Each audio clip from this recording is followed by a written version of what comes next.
इस वीडियो में हम बात करेंगे वैद्युत स्थितिज ऊर्जा की। ये वैद्युत स्थितिज ऊर्जा क्या होती है, पहले इसको समझने की कोशिश करते हैं। इससे पहले हम स्थितिज ऊर्जा शब्द को कई बार उपयोग में ला चुके हैं। जैसे हमने गुरुत्वीय स्थितिज ऊर्जा की बात करी थी। तो क्या होता है, कोई पिंड है, उसको अगर हम पृथ्वी तल से h ऊंचाई पर ले जाते हैं तो इसमें जो कार्य करना पड़ता है इस प्रक्रिया में, वो उस पिंड में स्थितिज ऊर्जा के रूप में जमा हो जाता है, तो उसको गुरुत्वीय स्थितिज ऊर्जा कहते हैं।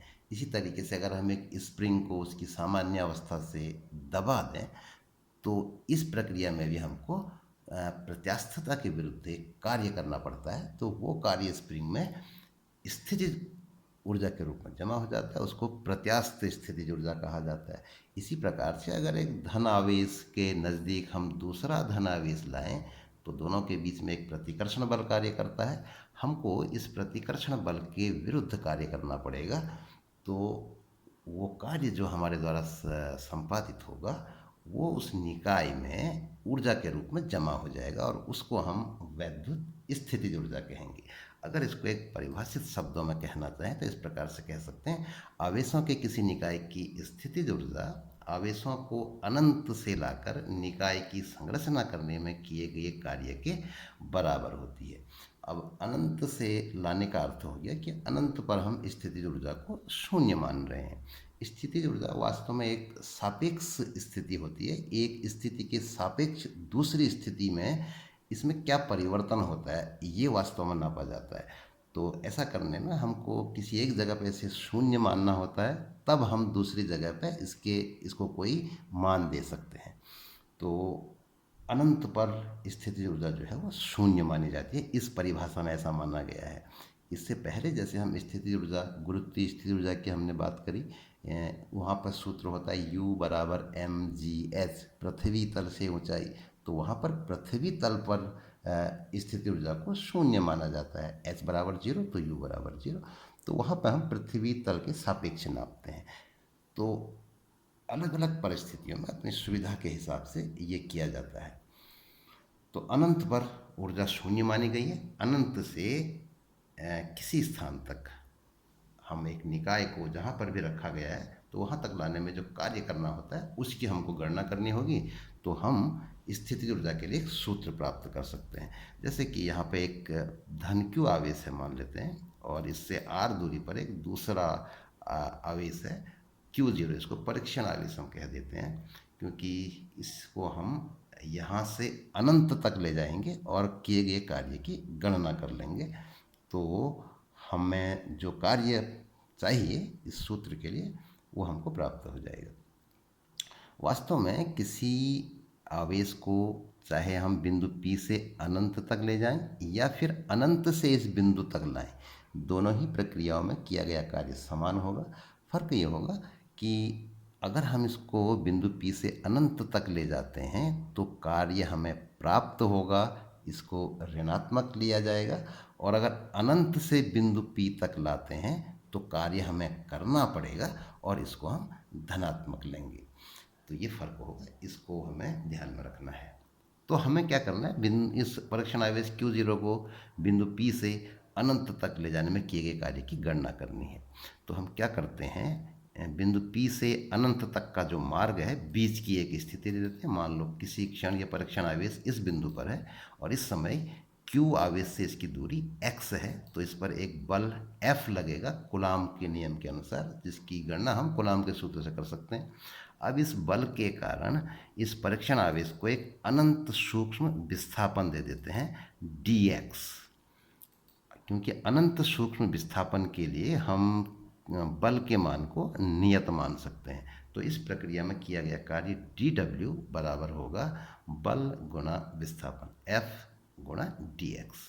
अब पूरे प्रक्रम में P से अनंत तक ले जाने में किया गया कार्य जो है इसको इंटीग्रेट करके हमें प्राप्त हो जाएगा W बराबर इंटीग्रेशन ऑफ dw।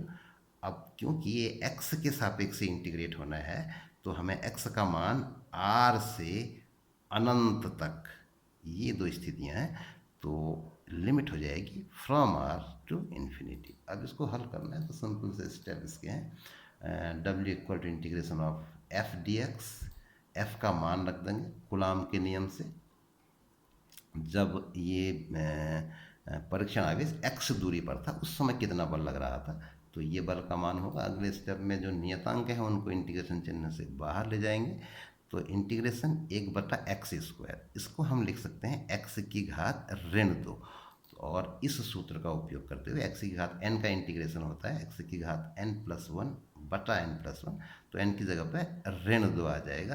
तो ये मान रख के इसका मान हमको प्राप्त होगा -1/x, और लिमिट r टू इन्फिनिटी 1/अनंत शून्य हो जाएगा, और 1/r वाला पद जो है वो बचा रहेगा।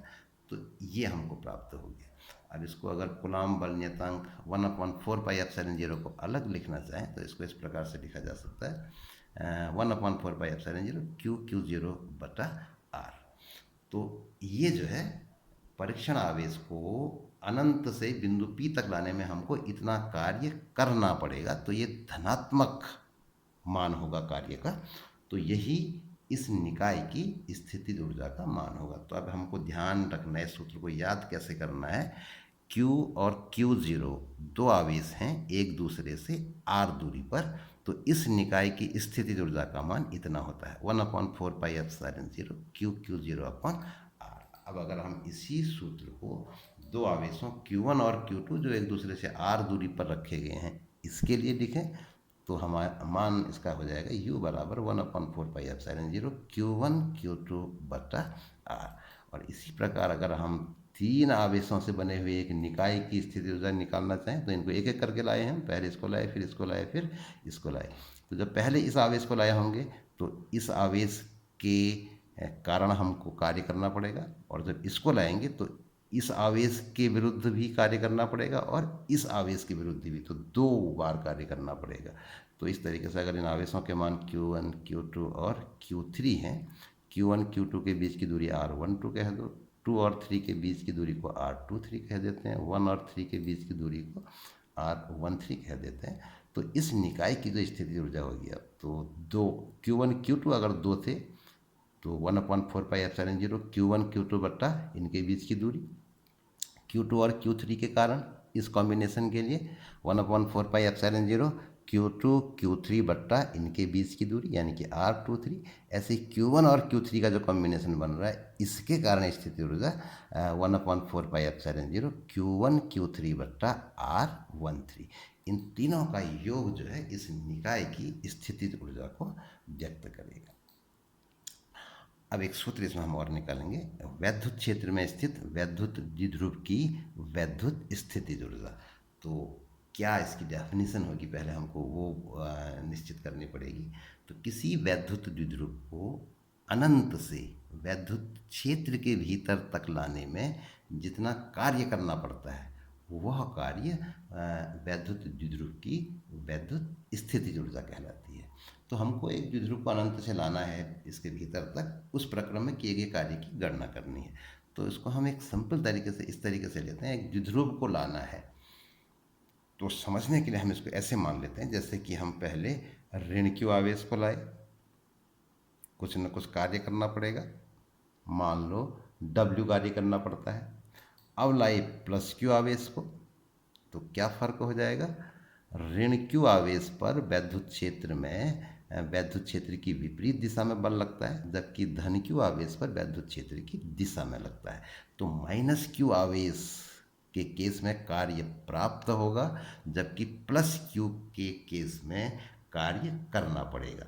तो एक धनात्मक होगा, दूसरा ऋणात्मक होगा। अब क्योंकि आवेशों के मान समान हैं, एक ही वैद्युत क्षेत्र में लाए जा रहे हैं और एक ही स्थान से लाए जा रहे हैं अनंत से, तो इस तरीके से नेट कार्य शून्य होगा।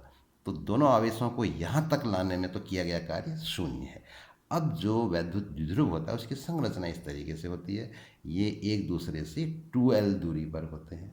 तो वास्तव में जो नेट कार्य होगा वो माइनस Q आवेश को 2l दूरी विस्थापित करने में किए गए कार्य के बराबर होगा। तो इनके बीच की जो दूरी है ये अक्ष है, तो प्लस Q पर क्षेत्र की दिशा में बल लगता है, माइनस Q पर इसकी विपरीत दिशा में बल लगता है। तो इस तरीके से माइनस और प्लस का जो हमने अभी बात करी थी तो इस तरीके से होगा। तो अगर हम इसको ए बी कहें इस द्विध्रुव को, तो ए बी दूरी जो है वो विस्थापित करना है हमको। तो द्विध्रुव को अनंत से वैद्युत क्षेत्र के भीतर तक लाने में किया गया जो कार्य है वो वास्तव में कितना होगा, W बराबर माइनस क्यू आवेश को ए से बी तक ले जाने में किया गया कार्य, जैसा कि हमने अभी समझा था। तो ये हो जाएगा, कार्य बराबर होता है बल गुणा विस्थापन, तो F गुणा ए बी विस्थापन जो भी है। अब F का मान हो गया माइनस क्यू ई, और ए बी हम इसकी अक्ष को दो आवेशों के बीच की दूरी 2L लेते आए हैं, तो वही यहाँ पर भी लेंगे, या इसको ऐसे लिख सकते हैं माइनस 2QL ई। अब ये 2QL वैद्युत द्विध्रुव का द्विध्रुवाघूर्ण है, P से इसको डिनोट करा जाता है, तो हमको प्राप्त होगा W is equal to minus P. यहाँ पर ध्यान ये देना है हमको कि ये द्विध्रुव कैसे रखा गया है। इसका जो द्विध्रुव आघूर्ण होता है वो हमेशा माइनस से प्लस की ओर को होता है, यूं होता है। तो इस तरीके से P और E की दिशाएं समान है, उस स्थिति में ये स्थितिज ऊर्जा का सूत्र है। अब अगर हम ये कहें कि एक द्विध्रुव वैद्युत क्षेत्र में क्षेत्र के साथ थीटा कोण बनाते हुए रखा है, ऐसे रखा हुआ है, तो अब इसकी ऊर्जा का सूत्र क्या होगा।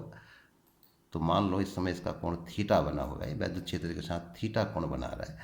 तो सिंपल सा लॉजिक इसमें है कि इस स्थिति में हम इसको ऐसे कह सकते हैं कि हम पहले इसको अनंत से वैद्युत क्षेत्र तक लाए और फिर उसके बाद हमने इसको थीटा कोण से घुमा दिया, तो इस पूरे प्रक्रम में किया गया कार्य स्थितिज ऊर्जा के बराबर होगा। तो इस तरीके से यदि द्विध्रुव वैद्युत क्षेत्र के साथ थीटा कोण बनाते हुए रखा हो तो द्विध्रुव की स्थितिज ऊर्जा का मान कितना हो जाएगा, U बराबर द्विध्रुव को अनंत से क्षेत्र के भीतर लाने में किया गया कार्य प्लस द्विध्रुव को थीटा कोण से घुमाने में किया गया कार्य। तो ये दोनों मान हमको पता होते हैं, माइनस पी अभी हमने निकाला है, और ये हमने इससे पहले वाले वीडियो में किसी में निकाला था। किसी द्विध्रुव को थीटा कोण से घुमाने में किया गया कार्य P1 माइनस कॉस थीटा होता है। तो इसको अगर एक स्टेप और हल करें तो P से P कैंसिल हो जाएगा, तो ये बचेगा माइनस PE कॉस थीटा। तो इस तरीके से वैद्युत द्विध्रुव की स्थितिज ऊर्जा का ये सूत्र हमको प्राप्त हो जाता है। एक छोटी सी बात इसमें हम और करेंगे, वो है ऊर्जा का मात्रक इलेक्ट्रॉन वोल्ट। हमने एक परिभाषा पढ़ी थी कि अगर हम किसी आवेशित कण Q को V वोल्ट विभवांतर से त्वरित करते हैं तो कण द्वारा अर्जित गतिज ऊर्जा का एक सूत्र हमने पढ़ा था, K बराबर QV। तो यहाँ पे हम इस सूत्र का उपयोग करते हैं, ऊर्जा का एक मात्रक चुनते हैं। अगर इलेक्ट्रॉन को, आवेशित कण को ले लिया इलेक्ट्रॉन और उसको 1 वोल्ट से त्वरित किया जाए तो उसके द्वारा जो ऊर्जा अर्जित होती है उसको 1 इलेक्ट्रॉन वोल्ट कहा जाता है। तो वो डेफिनेशन अगर हम अप्लाई करें तो हमको एक मात्रक प्राप्त होता है। तो यदि किसी इलेक्ट्रॉन को 1 वोल्ट से त्वरित किया जाता है तो कण द्वारा अर्जित गतिज ऊर्जा को 1 इलेक्ट्रॉन वोल्ट, मतलब कितना होता है इसको हम कैलकुलेट कर सकते हैं। Q बराबर इलेक्ट्रॉन का आवेश हो गया और V बराबर 1 वोल्ट हो गया, तो K बराबर हो जाएगा, इलेक्ट्रॉन का आवेश होता है 1.6 गुणा 10 की घात ऋण 19 कूलम, और 1 वोल्ट से त्वरित करें तो V बराबर 1 हो गया। तो इसको कैलकुलेट करें तो इसका मान होगा 1.6 गुणा 10 की घात ऋण 19 जूल। तो इसको 1 इलेक्ट्रॉन वोल्ट कहा जा रहा है। तो इस तरीके से एक ऊर्जा का मात्रक हमको प्राप्त हो जाता है, 1 इलेक्ट्रॉन वोल्ट बराबर 1.6 गुणा 10 की घात ऋण 19 जूल। तो किसी भी सिस्टम के द्वारा अगर किसी आवेशित कण को त्वरित कराया जाता है तो उसके द्वारा जो अर्जित ऊर्जा होती है उसके मापन में इस मात्रक का उपयोग किया जाता है। तो इस वीडियो में फिलहाल इतना ही।